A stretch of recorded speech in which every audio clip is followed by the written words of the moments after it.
एक पक्षी था जो रेगिस्तान में रहता था, बहुत बीमार, कोई पंख नहीं, खाने पीने के लिए कुछ नहीं, रहने के लिए कोई आश्रय नहीं था। एक दिन एक कबूतर उधर से गुजर रहा था। उस बीमार और दुखी पक्षी ने कबूतर को रोका और पूछा, तुम कहाँ जा रहे हो? उसने उत्तर दिया, मैं स्वर्ग जा रहा हूँ। बीमार पक्षी ने कहा, कृपया मेरे लिए पता करें, मेरी पीड़ा कब तक समाप्त हो जाएगी? कबूतर ने कहा, निश्चित ही, मैं पता करूंगा। कबूतर ने इतना कहकर बीमार पक्षी से विदा ली। कबूतर स्वर्ग पहुंचा और प्रवेश द्वार पर देवदूत को बीमार पक्षी का संदेश दिया। देवदूत ने कहा, पक्षी के जीवन में अगले 7 वर्ष तक इसी तरह का कष्ट लिखा हुआ है। उसे ऐसे ही 7 वर्ष तक कष्ट भोगना पड़ेगा। तब तक उसके जीवन में कोई खुशी, कोई उत्साह नहीं है।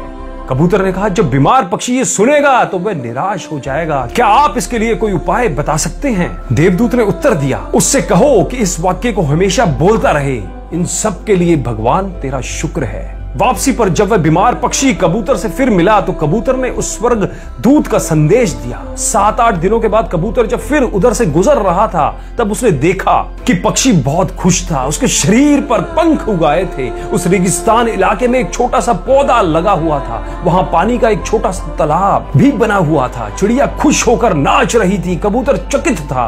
देवदूत ने कहा था कि अगले 7 वर्षों तक पक्षी के लिए कोई खुशी नहीं होगी। इस सवाल को ध्यान में रखते हुए कबूतर स्वर्ग के द्वार पर देवदूत से मिलने पहुंच गया।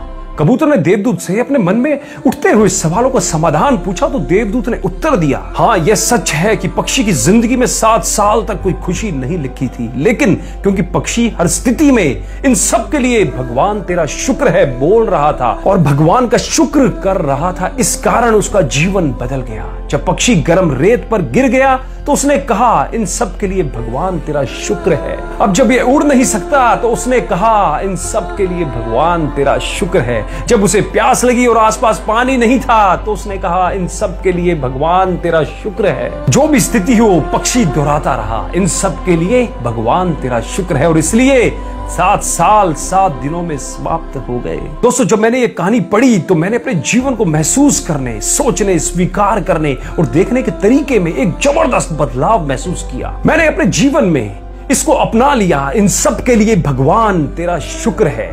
इसने मुझे मेरे विचारों को मेरे जीवन में शिफ्ट करने में मदद की जो मेरे पास नहीं है। उदाहरण के लिए, अगर मेरा सिर दर्द करता है तो मुझे लगता है कि मेरा बाकी शरीर पूरी तरह से ठीक और स्वस्थ है और मैं कहता हूं, इन सब के लिए भगवान तेरा शुक्र है। और मुझे लगता है कि सिर दर्द मुझे बिल्कुल परेशान नहीं करता। उसी तरह मैंने अपने रिश्तों, चाहे परिवार, दोस्त, पड़ोसी, सहकर्मी के, वित्त, सामाजिक जीवन, व्यवसाय और हर उस चीज का उपयोग करना शुरू कर दिया जिसके साथ मैं संबंधित हो सकता था, जिसके साथ भी मैं संपर्क में आया। मैंने इस कहानी को सबके साथ शेयर किया, उनको सुनाया और इस कहानी से उनके व्यवहार में भी एक बहुत बड़ा बदलाव आया। इस भगवान के शुक्राने का मेरे जीवन पर वास्तव में और मेरे जिनको मैंने सुनाया आप तक और उनके जीवन पर भी वास्तव में बहुत गहरा प्रभाव पड़ा। मुझे लगने लगा कि मैं कितना धन्य हूं, मैं कितना खुश हूं, जीवन कितना अच्छा है। इस वीडियो को साझा करने का उद्देश्य हम सभी को इस बारे में अवगत कराना है कि हमेशा हर चीज और हर पल अपने परमात्मा का शुक्र करते रहो। हे नाथ, हे मेरे नाथ, आपको भूलूं नहीं, बस तेरा शुक्र है, तेरा शुक्र है, तेरा शुक्र है।